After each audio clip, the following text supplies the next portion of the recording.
Baik Ustaz, kita mulai. Bismillahirrahmanirrahim. Assalamualaikum warahmatullahi wabarakatuh. Alhamdulillahirabbil alamin. Wassalatu wassalamu ala asrofil anbiya'i wal mursalin wa ala alihi washabihi ajma'in. Amma ba'. Allahumma shalli ala Muhammad wa ala ali Muhammad. Puji syukur kehadirat Allah Subhanahu wa taala pada malam hari ini waktu Amerika dan pagi hari Sabtu tanggal 14 November waktu Indonesia bagian barat. Alhamdulillah kita bisa berjumpa lagi di dalam acara rutin kita, yaitu kajian kitab Madarijus Shalihin karya Ibnul Qayyim Jauziyah.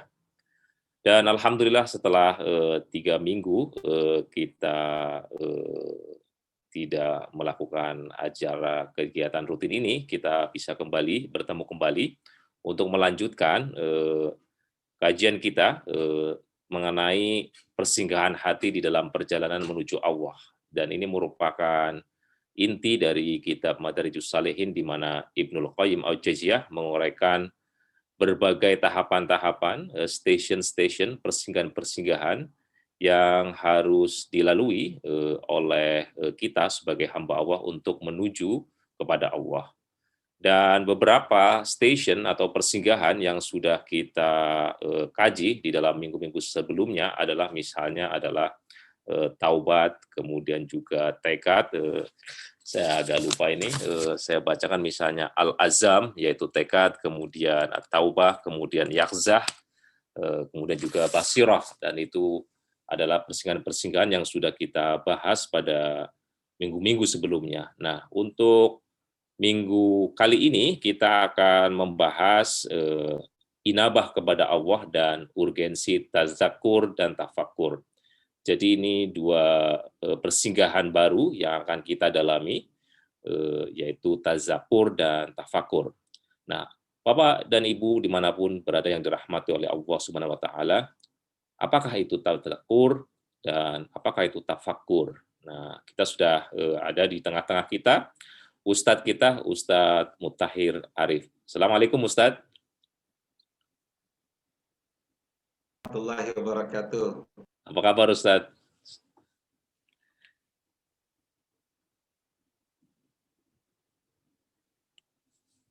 Ikhwah juga dalam keadaan sehat walafiat. Alhamdulillah. Baik Ustadz. Mungkin kalau berkenan volumenya bisa dinaikkan sedikit Ustadz, biar bisa terdengar lebih jelas. Baik Bapak dan Ibu yang dirahmati Allah SWT, mari kita langsung saja kita dengarkan sampaian dari Ustadz Mutahhir Arif. Beliau adalah Ketua Yayasan Pesantren Darul Istiqomah di Sulawesi Selatan, dan beliau juga, saya kira Bapak Ibu sudah mengetahui bersama, adalah Direktur Karantina Tahfidz Al-Quran Nasional. Baik, kami persilakan kepada Ustadz Mutahhir Arif untuk menguraikan tentang urgensi tazakur dan tafakur dalam inabah kepada Allah. Silakan Ustadz. Baik, terima kasih Ustadz Imam Subhan dan segenap pengurus PCIM Muhammadiyah Amerika Serikat. Bismillahirrahmanirrahim. Assalamualaikum warahmatullahi wabarakatuh. Waalaikumsalam warahmatullahi wabarakatuh. Alhamdulillahi muqallibil qulubi wal absar. Wassalatu wassalamu ala nabiyil mukhtar wa ala alihi wa ashabihi al-abradil abhar. Asyhadu an la ilaha illallah wahdahu la syarikalah wa asyhadu anna Muhammadan abduhu wa rasuluhu la nabiyya ba'dah. Allahumma inna nas'aluka an taj'ala jam'ana hadha jam'an tayyiban mubarakan marhuma wa tafarruqana min ba'dihi tafarruqan ma'suma. Allahumma amin. Ikhwati al-akarim wa akhawati al-karimat, segenap orang tuaku yang saya hormati, para pengurus PCIM Muhammadiyah Amerika Serikat dimanapun berada, Bapak dan Ibu, saudara dan saudariku, para peserta kajian Madarijus Shalihin karya Imam Ibnul Qayyim Al-Jauziyah, rahimahullah. Semua saya muliakan, saya hormati, saya cintai karena Allah. Dan kita sama-sama berdoa mudah-mudahan Allah senantiasa membuka pintu kebaikan hakiki kepada kita dunia dan akhirat. Alhamdulillah, kembali kita memuji dan bersyukur kehadirat Allah Subhanahu wa taala bahwa berkat izin dan petunjuknya semata kita dapat bersuah dalam kajian kitab Madarijus Salikin pada hari yang penuh berkah ini, hari Jumat untuk waktu Amerika dan hari Sabtu waktu di Indonesia. Teriring doa mudah-mudahan Allah selalu menambahkan rahmat dan berkahnya kepada kita semua, pada keluarga kita, teman dan sahabat-sahabat, dan kita senantiasa mendapatkan tambahan iman, tambahan kekuatan, serta ukhuwah yang lebih kuat lagi di antara kita semua. Salam serta salawat senantiasa terkirimkan kepada junjungan Nabiullah Muhammad sallallahu alaihi wasallam. Mudah-mudahan kita selalu mendapatkan tambahan petunjuk untuk mengikuti jejak kehidupan dan sunnah beliau hingga akhir hayat kita. Mudah-mudahan kita di akhirat nanti mendapatkan syafaat dari beliau dan kita dikumpulkan bersama beliau di surga firdausnya nanti. Allahumma amin. Terima kasih. Saya sampaikan kepada Ustaz Imam Subhan selaku host dalam kajian kitab ini. Penghargaan khusus kepada segenap asatidzah Ustazah Imam Samsi Ali di New York, Ayahanda Pak Duta Marlin, ya, dan segenap orang tua kami di Amerika. Ya. Alhamdulillah hadir bersama kita, ya, Ustadz Rafiq dari Arizona, Ustadz Muhammad Ali, ya, dan sejumlah saudara dan saudari kita di berbagai state di Amerika. Juga ada dari Dili Timur Leste, Al-Ustadz Abdullah Soares, ya, dan saudara-saudaraku di Karantina Tahfidz Nasional Kuningan, di Cirebon, dan di Sulawesi Selatan, dan di beberapa wilayah Indonesia. Terima kasih atas segala perhatian, atensi, serta dukungan positif terhadap kegiatan yang sedang kita laksanakan, yang kini sudah memasuki kajian yang keberapa Imam Subhan? Ke-11 Ustaz. Ke-11, alhamdulillah. Mudah-mudahan ini menjadi amal saleh dan amal jariah buat kita semua. Amin. Ikhwani akhwati fillah azakumullah. Kita senantiasa menikmati ulasan yang begitu mendalam dari seorang ulama besar, Imam Ibnu Qayyim Al-Jauziyah rahimahullahu ta'ala, ketika mengantarkan kita untuk mendalami firman Allah Subhanahu wa taala, a'udzubillahi minasyaitonirrajim, iyyaka na'budu wa iyyaka nasta'in. Betapa kita sebagai hamba Allah yang meyakini bahwa hidup ini sementara dan kita mendapatkan tugas inti, yaitu ibadah, wa ma khalaqtul jinna wal insa illa liya'budun. Maka dalam perjalanan kita memiliki beberapa terminal atau persinggahan hati. Tentang kesadaran al-ya, demikian pula at-taubah, al-azm, at-taubah, dan saat ini kita memasuki persinggahan yang kelima, yaitu al-inabah ilallahi ta'ala. Al-inabah yang sebenarnya identik dengan taubat. Kalau setiap kita menyadari bahwa tidak ada orang yang luput dari kesalahan dan dosa, tapi orang yang mendapatkan petunjuk dari Allah Subhanahu wa taala, setiap kali dia melakukan kesalahan dia segera bertaubat. Nah, langkah sesudah taubat adalah inabah.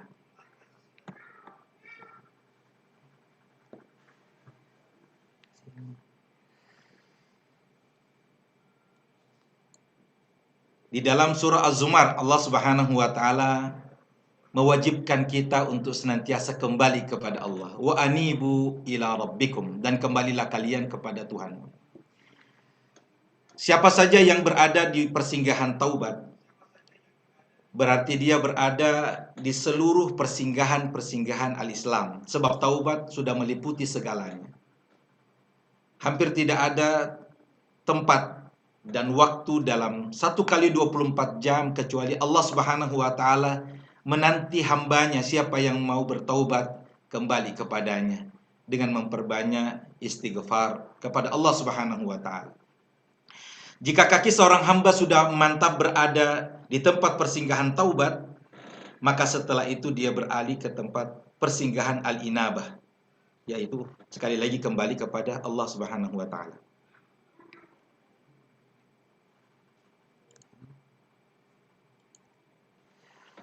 Mari kita mengkaji bagaimana al-inabah di dalam Al-Quran.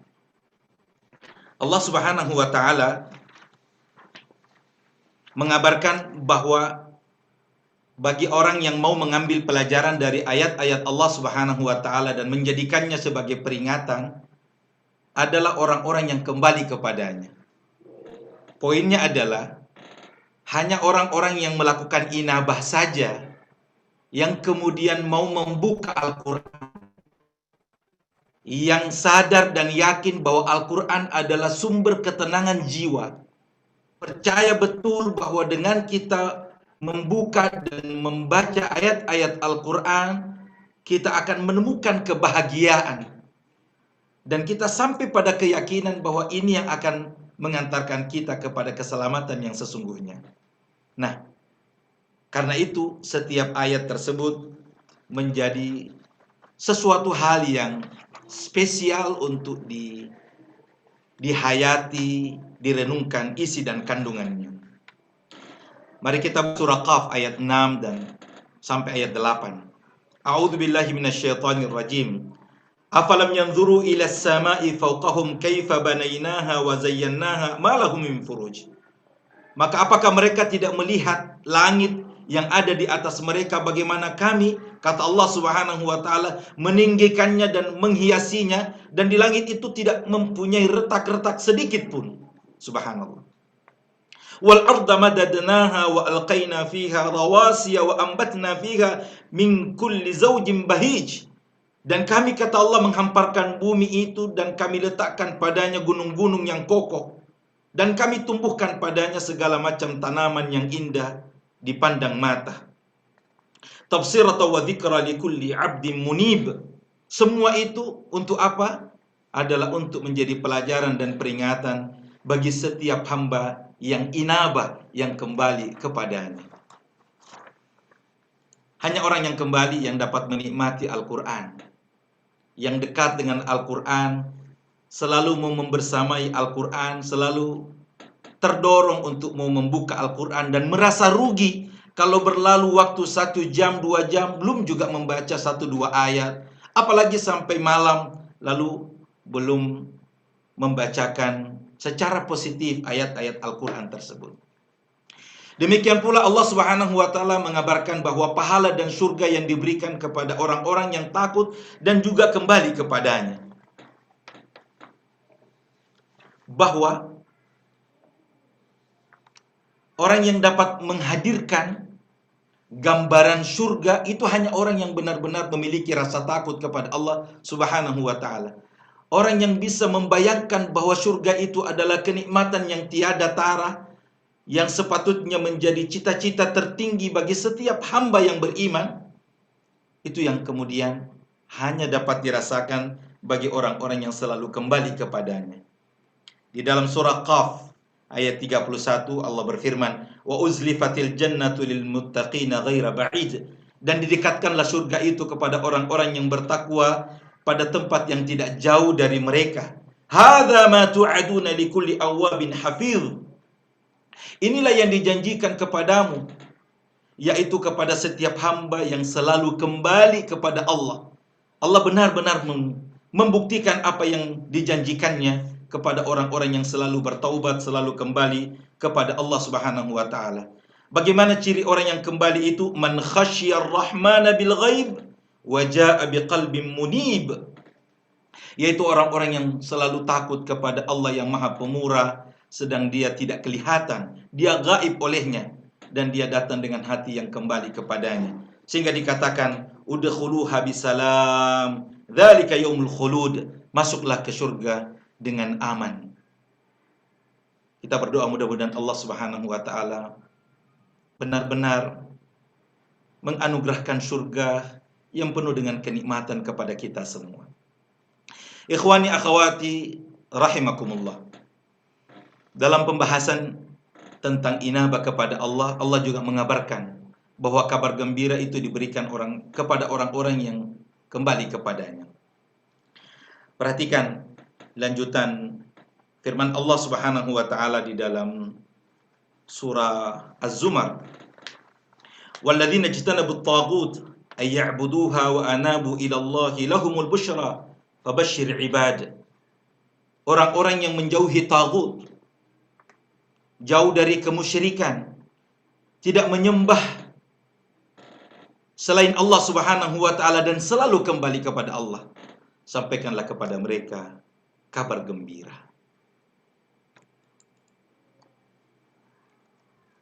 Ada dua macam inabah. Yang pertama, inabah kepada rububiyahnya Allah Subhanahu wa taala dan inabah kepada uluhiyahnya Allah. Apa itu rububiyah? Adalah meyakini bahwa Allah Subhanahu wa taala yang menciptakan kita, Allah yang memberikan rezeki kepada kita, Allah yang memberikan kesembuhan dari penyakit dan seterusnya.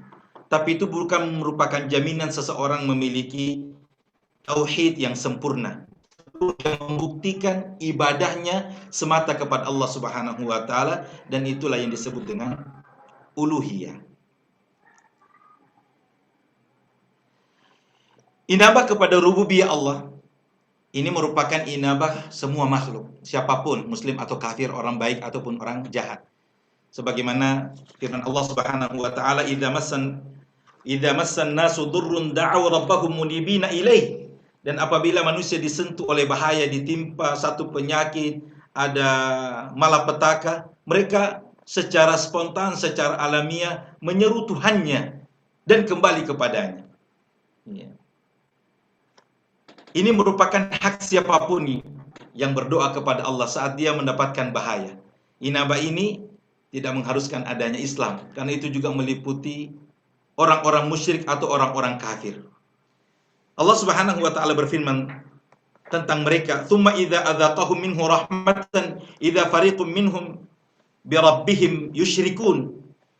Bahwa apabila mereka merasakan kepada mereka sedikit rahmat daripadanya, tiba-tiba sebagian dari mereka itu mempersekutukan Tuhannya, sehingga mereka mengingkari rahmat yang telah kami berikan kepada mereka. Liyakfuru bima atainahum fatamatta'u fasawfa ta'lamun. Inabah pada uluhiyah Allah ini merupakan inabah orang-orang yang dekat dengan Allah, orang-orang yang senantiasa khusyuk dalam ibadah. Alladzina amanu wa kanu yattaqun. Dalam definisi yang dijelaskan oleh Allah di dalam Al-Quran, bahwa wali Allah adalah orang-orang yang beriman dan senantiasa bertakwa kepadanya. Yaitu inabah, ubudiyah, dan cinta yang meliputi 4 macam. Yang pertama, cinta. Mencintai Allah Subhanahu wa taala tanpa syarat, cinta yang hakiki, cinta yang sesungguhnya.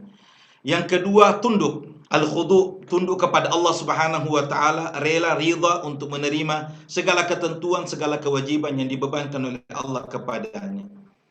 Yang keempat, menghadap Allah, menghadapkan wajahnya kepada Allah Subhanahu wa taala, yang juga kepasrahan bahwa apapun yang menjadi konsekuensi dari keimanan, mereka siap untuk mengikutinya. Dan yang keempat, berpaling daripada selain Allah Subhanahu wa taala, jauh dari syirik. Tidak ada yang diistimewakan, tidak ada yang dianggap paling penting lebih daripada Allah Subhanahu wa taala. Tidak ada sebutan munib dari orang yang berinabah kecuali orang yang memenuhi 4 perkara tersebut. Ikhwani akhwati fillah, saudara dan saudariku peserta kajian kitab Madarijus Salikin yang kami hormati. Ada 3 macam inabah dalam arti kembali kepada kebenaran. Yang pertama, kembali kepada kebenaran karena ingin perbaikan, sebagaimana kembali pada kebenaran karena ingin menyatakan kesalahan dan minta maaf. Yang kedua, kembali kepada Allah karena ingin memenuhi hak, ingin memenuhi kewajiban, sebagaimana ia kembali karena ingin menepati perjanjian dengan Allah Subhanahu wa taala. Dan yang ketiga, kembali kepada Allah secara spontan, sebagaimana dorongan untuk memenuhi seruan yang bisa menjadi benar. Subhanallah, tidak satu pun di antara manusia kecuali punya potensi, punya peluang untuk melakukan kesalahan. Dan karena itu Allah Subhanahu wa taala berulang kali menyatakan sifat mulia Ghafur. Allah Subhanahu wa taala Maha Pengampun. Kullu bani Adam khatta'un. Setiap anak cucu Adam itu bersalah, berdosa. Wa khairul khatta'ina at-tawwabun, dan sebaik-baik orang yang berdosa adalah mereka yang bertaubat. Siang dan malam Allah menanti hambanya untuk beristighfar, untuk menyatakan taubat, memohon ampun kepada Allah Subhanahu wa taala. Innal 'abda idza akhta'a khati'atan nukitat fi qalbihi nuqtatun sauda. Setiap hamba apabila melakukan satu kesalahan akan ditorehkan satu titik hitam dalam hatinya. Fa in huwa naza'a wastaghfar. Kalau dia meninggalkan kesalahan, meninggalkan dosa itu seraya beristighfar, suqila qalbu, hatinya kembali bersih. Wa in 'ada, akan tetapi kalau dia terus mengulangi, zida fiha, maka titik hitam yang ditorehkan itu akan terus bertambah hatta ta'alwa qalbi, sampai titik hitam itu akan memenuhi hatinya. Fahuwa ran, dan itulah penutup yang dijelaskan oleh Allah dalam surah Al-Mutaffifin, kalla bal rana ala qulubihim ma kanu yaksibun. Dosa ada 3. Dosa yang langsung bisa diampuni oleh Allah Subhanahu wa taala, yaitu dosa yang berkaitan langsung kepada Allah. Ada kelalaian terhadap kewajiban. Kalau kita bertaubat, beristighfar dengan penuh kesungguhan, Allah akan menerima taubat kita. Dan saat itu juga Allah mempermaklumkan, Allah mengumumkan kepada semua makhluk, kepada semua malaikat yang ada di langit, bahwa sampaikan ucapan selamat buat hambaku yang baru saja bertaubat. Hani'an lahu. Yang kedua, dosa yang ada kaitannya dengan hak sesama manusia, termasuk utang piutang atau mengambil hak tanpa alasan yang benar, maka ini mu'allaq. Dosa ini taubatnya tergantung sampai dia mengembalikan hak orang lain tersebut. Dan yang ketiga adalah dosa yang tidak diampuni oleh Allah kalau sampai seseorang itu meninggal dunia lalu membawa dosa syirik, wa na'udzubillah.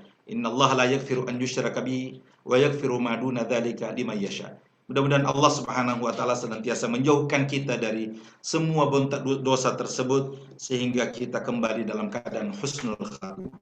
Ikhwani akhwati fillah, poin selanjutnya adalah urgensi tadzakur dan tafakkur. Keduanya ini berasal dari 2 kata, adzikr wal fikr. Tadzakur artinya mengambil pelajaran, dan tafakkur adalah memikirkan atau mengemati sesuatu. Dan ini adalah salah satu bentuk persinggahan hati yang beriringan langsung dengan inabah. Sebagaimana firman Allah dalam surah Ghafir ayat 13, wa ma yatadzakkaru illa man yunib. Dan tiadalah yang mau mengambil pelajaran kecuali orang-orang yang kembali kepada Allah Subhanahu wa taala. Subhanallah, ini ada kaitan korelasi yang sangat kuat antara kemampuan seseorang mengambil pelajaran dalam hidup dengan iktikad baik untuk senantiasa kembali kepada Allah Subhanahu wa taala dalam taubat yang positif. Yang kedua, tafakkur, sifat orang yang berfikir. Tadzakur merupakan sifat khusus bagi orang-orang yang mau berfikir yang berakal. Kita memahami, kita meyakini bahwa nikmat terbesar sesudah iman adalah akal fikiran. Kita ini dapat melaksanakan kewajiban setiap saat itu karena kita punya akal fikiran. Nauzubillah, kalau satu saat Allah menarik nikmat akal ini, maka kita tidak ada ubahnya dengan hewan ternak. Kita tidak berkewajiban untuk melaksanakan sholat, puasa, dan seterusnya. Dan karena itu, maka Allah selalu mengingatkan kita, innama yatadzakkaru ulul albab, hanyalah orang-orang yang berakal sajalah yang dapat mengambil pelajaran. Maka hendaknya akal sehat ini dimanfaatkan untuk benar-benar kita gunakan untuk memikirkan tanda-tanda kekuasaan Allah Subhanahu wa taala, menambah iman kita, lebih mendekatkan diri kita kepada Allah, lebih yakin bahwa akhirat itu adalah kepastian dan di sana hanya ada surga dan neraka. Buat tadzakur dan tafakkur. Tadzakur dan tafakkur merupakan dua tempat persinggahan yang membuahkan berbagai macam ma'rifah, pengenalan kita kepada Allah Subhanahu wa taala, hakikat iman dan semua bentuk kebaikan. Orang yang memiliki ma'rifat senantiasa mengembalikan tadzakur kepada tafakkur. Dari zikir membuahkan upaya untuk memaksimalkan potensi kita untuk memikirkan tanda-tanda kekuasaan Allah Subhanahu wa taala dan mengembalikan tafakkur kepada tadzakur hingga membuka apa yang selama ini menjadikan hati itu terkunci. Tadzakur setingkat di atas tafakkur, subhanallah. Sebab tafakkur itu merupakan pencarian, usaha untuk mencari hakikat dari penciptaan Allah Subhanahu wa taala. Sedangkan tadzakur merupakan wujudnya. Tafakkur adalah mencari tujuan semenjak dari permulaannya. Seperti yang dikatakan, tafakkur adalah mencari bisikan hati untuk mengetahui keinginannya. Tadzakur merupakan wujud karena ia ada setelah tafakkur dan bisa hilang karena lupa, dan jika ingat maka tadzakur pun ini akan ada. Memang ini akan sangat bersinggungan ya antara redaksi tadzakur yang berasal dari kata zikir, mengambil pelajaran dan kemudian memikirkan sesuatu yang akan mendekatkan diri kita kepada Allah Subhanahu wa taala.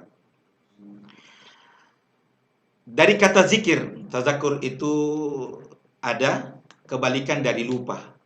Artinya hadirnya gambaran sesuatu yang diingat dan diketahui di dalam hati. Ada banyak hal yang sebenarnya kita sudah ketahui, sudah pernah kita dengar. Nasihat itu sudah sampai di telinga bahkan di hati kita. Tapi karena mungkin banyaknya godaan, pesona duniawi yang menjadikan seseorang itu kemudian lupa, lalai, dan akhirnya menjauh. Nah, proses tadzakur ini adalah merupakan sebuah upaya untuk mengembalikan kesadaran itu sehingga iman kita semakin menggelora, semakin bertambah kuat. Kedudukan tadzakur di samping tafakur sama dengan kedudukan perolehan sesuatu yang dituntut setelah memeriksa dan menyelidikinya. Ini fungsi ulul albab, bagaimana akal fikiran kita benar-benar kita arahkan untuk mendapatkan hikmah di balik semua fenomena alam yang ada di depan kita. Karena itu ayat-ayat Allah Subhanahu wa taala yang dibaca, disaksikan, semua itu merupakan peringatan. Sehingga baru saja kita membacakan 1-2 ayat, seyogianya hati kita itu sudah bergetar. Jadi kalau saat ini untuk protokol COVID-19, orang mau naik pesawat, naik kereta itu diperiksa suhunya dulu. Ya. Maka sesungguhnya untuk mengetahui hakikat hati kita ini beriman kepada Allah atau tidak, jauhnya kita kepada Allah Subhanahu wa taala atau dekat, itu bisa kita ukur dari bacaan kita terhadap Al-Qur'an. Innamal mu'minun, sesungguhnya orang-orang beriman itu. Yang di ayat berikutnya dijelaskan ulaika humul mu'minuna haqqa, mereka adalah orang-orang yang beriman yang sebenarnya. Itu cirinya adalah idza dzukirallah wajilat qulubuhum. Apabila disebutkan nama Allah, itu hatinya bergetar, itu hatinya takut. Mendengarkan suara azan saja, Allahu Akbar, Allahu Akbar, dia tidak marah, dia tidak jengkel, dia tidak mengantuk, tapi dia justru bangkit. Dia sadar betul bahwa Allah memberikan umur kepada kita, dan ini adalah kesempatan untuk kita buktikan kesyukuran itu, keimanan itu dalam bentuk ambil air wudhu, segera ke masjid. Bukan malah mencari alasan, loh waktunya masih panjang, nanti ajalah, ya ini juga penting, ya Allah juga maha tahu dan seterusnya. Tidak. peringatan terhadap lafzul jalada Allah Subhanahu wa taala itu sudah cukup merupakan hidayah dan petunjuk untuk kita segera kembali kepada Allah.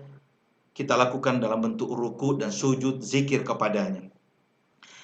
Wa idza tuliyat alaihim ayatu zadatum iman, dan apabila dibacakan ayat-ayatku kepadanya, iman mereka semakin bertambah. Jadi orang mendengarkan ayat-ayat Allah, apalagi mendengarkan terjemahan isi dan kandungannya, seharusnya iman itu semakin bertambah. Tidak seperti orang munafik yang mengejek para sahabat waktu itu. Apabila turun ayat, mereka mengatakan, ayyukum zaratu hadhihi imana, siapakah di antara kalian yang bertambah imannya dengan mendengarkan ayat-ayat ini? Subhanallah. Orang beriman pasti hatinya bertambah, pasti imannya bertambah dengan mendengarkan ayat-ayat Allah Subhanahu wa taala. Selanjutnya kita lihat dalam surah Al-Mu'min atau surah Ghafir ayat 53 dan 54. Jadi ini bukan Al-Mu'minun ya, ini surah Al-Mu'min. Nama lain dari surah Ghafir. Walaqad atayna Musal huda wa awratna bani Israil al-kitab huda wa dzikra li ulil albab. Dan sesungguhnya kami berikan petunjuk kepada Musa dan kami wariskan Taurat kepada Bani Israel agar menjadi petunjuk dan peringatan bagi orang-orang yang berfikir. Intinya bahwa kitab yang diturunkan oleh Allah Subhanahu wa taala itu sedianya menjadi pedoman hidup, menjadi petunjuk, dan sekaligus menjadi peringatan bagi orang-orang yang menggunakan akal pikiran mereka. Selanjutnya ada 3 macam manusia. Yang pertama, orang yang hatinya mati, seolah-olah ya tidak punya hati. Ya, hatinya keras, dia tidak tersentuh dengan hal yang mengenaskan ya. Orang sakit di depannya atau orang meninggal dunia kok biasa-biasa saja. Dia tidak mengambil ibrah, tidak mengambil pelajaran dari peristiwa tersebut. Seolah-olah dia lupa bahwa dia pasti akan mengalami hal yang sama, dia juga pasti akan mati dan dia kelak akan ditanya oleh malaikat Munkar dan Nakir di alam kubur, dan kelak dia akan dibangkitkan di padang mahsyar dan seterusnya. Yang kedua, orang yang mempunyai hati yang hidup dan siap, tapi dia tidak memperhatikan ayat-ayat Allah yang dibaca, yang mengabarkan ayat-ayatnya yang dapat disaksikan, entah karena ayat itu memang tidak sampai kepadanya atau karena faktor kesibukan dan hal-hal yang lain, sehingga hati yang seharusnya hidup dan mengambil ibrah dari semua itu akhirnya tidak kesampaian. Yang terbaik adalah orang yang hatinya benar-benar hidup dan siap. Jika ayat-ayat Allah dibacakan kepadanya, maka ia pun menyimak dengan pendengarannya, menghadirkan hatinya, sibuk memahami apa yang didengarnya. Hati seperti inilah yang bisa mengambil manfaat dari ayat-ayat yang dibacakan kepadanya. Ini mungkin bagian yang terakhir ya, mengambil manfaat dari idhah, ya, yang berarti peringatan dan larangan. Allah Subhanahu wa taala sebagai wujud cinta dan kasih sayang terhadap hambanya, diberikannya ujian, juga diberikan perintah dan larangan. Yang lebih dikenal dengan at-targhib wa tarhib, adalah sesuatu yang mendorong seseorang untuk melakukan ya dengan kabar gembira, dan juga berupa ancaman supaya hambanya itu meninggalkan apa yang dilarang. Mencari kejelasan lewat pelajaran, karena tadzakur berarti mencermati makna-makna yang diperoleh dengan memikirkan ayat-ayat dan pelajaran. Maka tadzakur ini bisa didapatkan dengan proses menggunakan akal pikiran. Mencari buah pikiran ini merupakan masalah yang sangat lembut dan sensitif. Dapat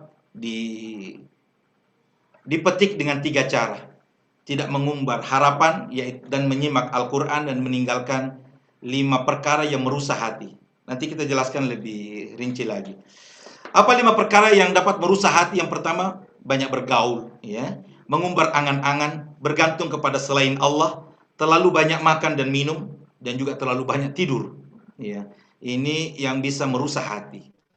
Seperti apa? Banyak bergaul artinya terlalu banyak bergaul dengan manusia, memenuhi hati dengan polusi nafas Bani Adam, ya. Artinya tidak mempertimbangkan lagi maslahat dan mafsadat yang bisa diperoleh, sehingga hati mereka menjadi hitam, menimbulkan perselisihan, perpecahan di antara mereka. Jauh daripada nilai-nilai nasihat, nilai-nilai dakwah di tengah-tengah manusia. Mengarungi hamparan angan-angan dan harapan yang tidak bertepi. Terlalu banyak mengigau, terlalu banyak menyampaikan keinginan-keinginan, ya, sehingga itu juga bisa mematikan hati seseorang. Bergantung kepada selain Allah, menganggap banyak hal yang penting, ya, selain Allah Subhanahu wa taala, ini juga dapat merusak hati, ya. Yang tidak ada yang lebih menghambat kemaslahatan dan kebahagiaan selain daripada hal ini. Makan yang berlebihan, kulu washrabu wa la tusrifu. Makan dan minumlah dan jangan lebih-lebihan. Sekali lagi, makan berlebihan ini juga dapat merusak hati. Banyak tidur, ya. Meskipun itu merupakan bagian daripada hak tubuh kita, namun ajaran agama kita sudah cukup sempurna bagaimana kemudian tidur itu benar-benar kita jadikan sebagai momen untuk mengumpulkan energi untuk kita tampil bersemangat di dalam melakukan ibadah, dalam melakukan dakwah dan hal-hal yang bermanfaat dalam hidup kita.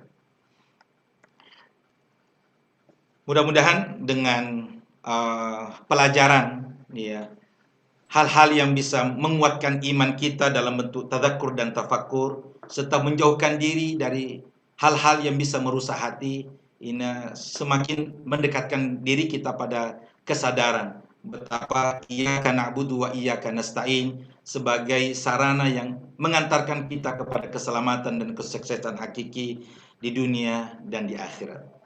Mudah-mudahan bermanfaat. Lebih dan kurangnya kami mohon maaf. Aku qauli hadza wa astaghfirullah li wa lakum. Wassalamualaikum warahmatullahi wabarakatuh. Waalaikumsalam warahmatullahi wabarakatuh.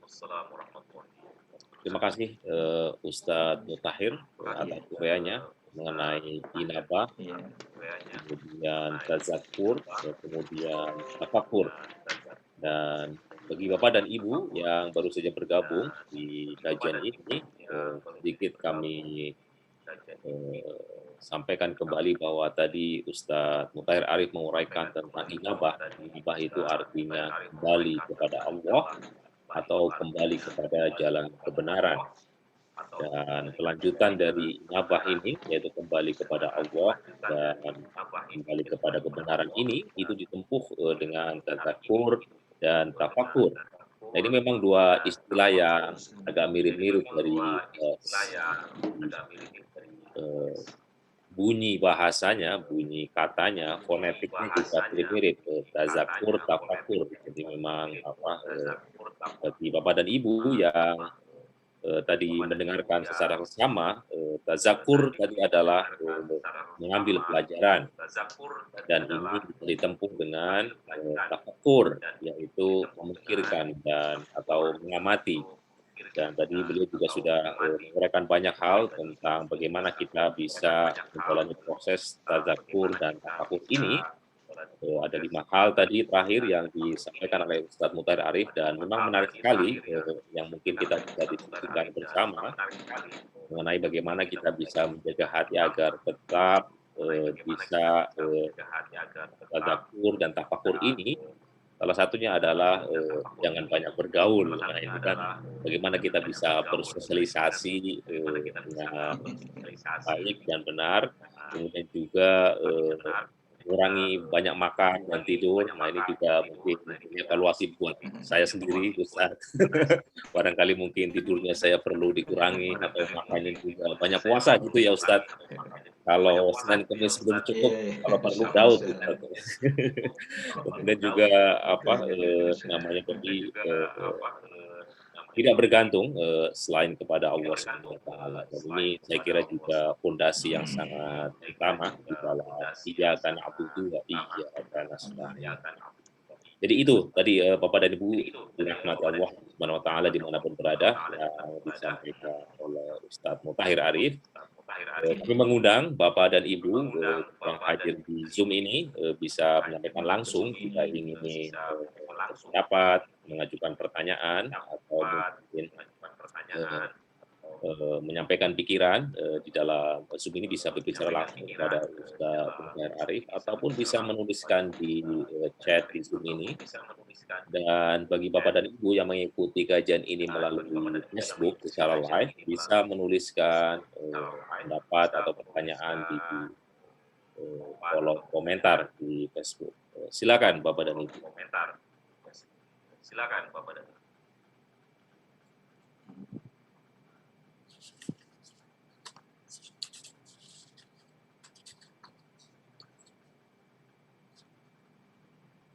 Masya Allah, Masya Allah. Sekarang jam berapa Imam Subhan di Amerika? Sekarang sudah jam 5.49 Ustaz. 5.49. Sesudah maghrib atau sebelum maghrib? Silakan, Bang Duta Mardin. Lama gak jumpa nih Ustaz Mutahir. Masya Allah ya Anda. Terima kasih, insya Allah. Saling mendoakan selalu. Iya. Itu tentang janganlah banyak bergaul nih Ustaz kok. Kok perlu dipertanyakan lagi itu kan kita berdakwah itu harus banyak bergaul Ustaz. Perlu elaborasi lagi Ustaz. Kayaknya tergantung temannya siapa dulu teman-temannya ya. Baik, masih ada lagi Bang Duta? Itu aja itu ya perlu elaborasi lagi. Baik Bang Duta, ya mungkin perlu diperjelas lagi Ustadz Mutahir apa ini makna jangan banyak bergaul. Karena di satu sisi kita pengen menjaga hati, karena kalau banyak-banyak bergaul, bisa juga kita muncul penyakit hasad, kemudian juga dipengaruhi oleh orang, kemudian berprasangka buruk dan lain sebagainya yang mengotori hati. Tapi di sisi lain juga ada kebutuhan, karena manusia itu kan makhluk sosial Ustadz ya, jadi memang ya fitrahnya bergaul juga. Jadi apa ini makna jangan bergaul, mengurangi bergaul agar hati kita tetap tazakur dan tafakur. Silakan Ustaz. Iya. Pertama, ini adalah nasihat ulama ya, nasihat Ibnu Qayyim Al-Jauziyah sekian abad yang lalu, tentu dengan fenomena yang ada di sekitar beliau ketika itu.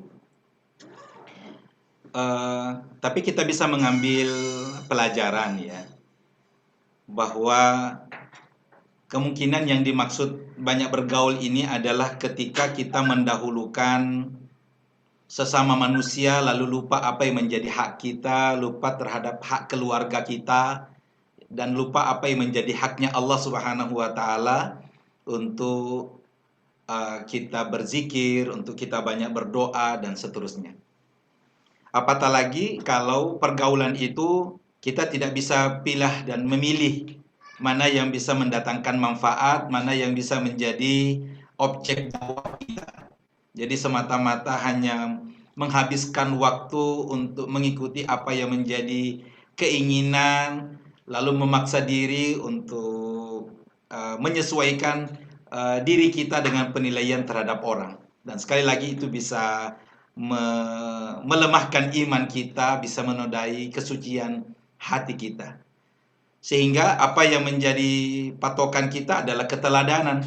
Bagaimana Rasulullah SAW menyeimbangkan antara bergaul dengan sesama manusia, menebarkan cahaya manfaat kepada mereka, tapi tidak juga lupa terhadap apa yang menjadi kewajiban beliau terhadap keluarga, terhadap istri, terhadap anak, bahkan sampai kepada diri sendiri. Bagaimana Rasulullah, ada sahabat yang menghitung itu sampai sholat malamnya 4 jam. Berdirinya sampai menjadikan kaki beliau bengkak. Itu pertanda bahwa betapa beliau sangat efektif di dalam memanfaatkan waktu dalam 1 kali 24 jam.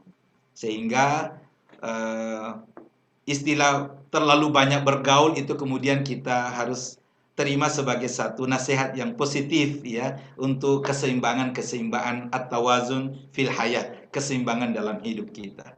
Wallahu a'lam bishawab. Mungkin ada asatidzah, ustadz-ustadz yang lain yang bisa menambahkan. Terima kasih. Terima kasih Baik, Ustaz. baik. Terima kasih Ustaz. Jazakallah khair. Oh, Masih di Florida, Bang Duta? Masih. Allahu Akbar, Allahu Akbar. Insya Allah bisa jumpa dalam waktu yang tidak lama, insya Allah. Insyaallah. Baik, silakan Bapak dan Ibu jika ada yang masih ingin bertanya atau memperdalam kajian kita, kita masih punya waktu.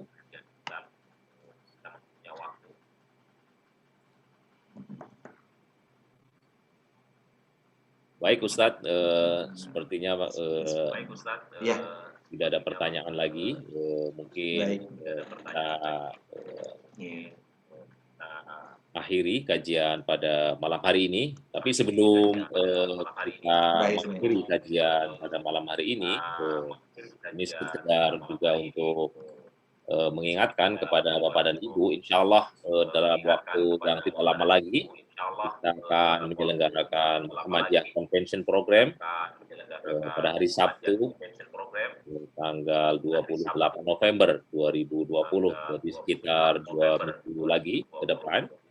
Dan insya Allah nanti Ketua Umum dari Muhammadiyah, Profesor Haidar Nasir juga akan hadir sebagai pembicara dan juga Ibu Siti Nurjana Johantini yang juga Ketua Umum PP Aisyah juga akan hadir, dan beberapa pembicara lain baik dari Amerika maupun dari Indonesia. Nah, bagi Bapak dan Ibu yang belum mendaftar, karena ini registrasi juga free, jadi silakan mendaftar di situs kita. Saya sudah tayangkan ini di convention.muhammadiyah.us. Akan mendaftar, kemudian berikut berpartisipasi di dalam convention ini. Baik Ustadz, saya kira itu dari kami. Kami mengumumkan juga beberapa informasi tadi, dan sebelum kita tutup, mungkin Ustadz Mutahir bisa memimpin doa penutup. Silakan Ustadz. Bismillahirrahmanirrahim. Alhamdulillahirabbil alamin. Ar-Rahmanir Rahim, Maliki yaumiddin. Allahumma salli wa sallim wa barik ala hadzal nabiyil karim wa ala alihi wa sahbihi ajma'in. Allahumma la tada' lana dhanban illa ghafartah, wa la maridan illa syafaitah, wa la mayyitan illa rahimtah, wa la dhallan illa hadaitah, wa la ghaiban illa radattah, wa la daynan illa qadaitah, wa la daynan illa qadaitah birahmatika ya arhamar rahimin. Allahumma aslih lana dinana alladhi huwa ismatu amrina, wa aslih lana dunyana allati fiha ma'ashuna, wa aslih lana akhiratana allati ilaiha ma'aduna, waj'alil hayata ziyadatan lana fi kulli khair, waj'alil mauta rahatan lana min kulli syarr. Allahumma habib ilaina al-iman. Amin. Allahumma ya Allah, jadikanlah kami semua cinta kepada iman. Wa zayyinhu fi qulubina, dan hiasilah iman itu di hati kami semua ya Allah. Wa kari ilaina al-kufra wal fusuqa wal isyan. Jadikanlah kami semua tidak senang kepada kekafiran, kepada kefasikan dan dosa. Wa ja'alna minar rasyidin, jadikan kami semua adalah hamba-Mu yang terpimpin. Rabbana la tuzigh qulubana ba'da idh hadaytana wa hab lana min ladunka rahmah innaka antal wahhab. Rabbana atina fid dunya hasanah wa fil akhirati hasanah wa qina adzabannar. Subhana rabbika rabbil izzati amma yasifun wa salamun alal mursalin walhamdulillahi rabbil alamin. Baik, sekali lagi kami sampaikan ucapan terima kasih kepada Ustadz Mutahir Arif dan juga atas partisipasi dari Bapak dan Ibu yang telah mengikuti kajian pada malam hari ini. Insya Allah kita akan berjumpa lagi untuk terus meneruskan kajian kita Madarijus Salikin pada minggu-minggu berikutnya. Saya Imam Suhan dari Seattle. Mohon maaf jika di dalam fasilitasi acara ini ada kekurangan dan kesalahan. Mohon undur pamit. Bila taufiq wal hidayah. Wassalamualaikum warahmatullahi wabarakatuh. Waalaikumsalam warahmatullahi wabarakatuh. Masya Allah. Terima kasih banyak. Waalaikumsalam warahmatullahi wabarakatuh.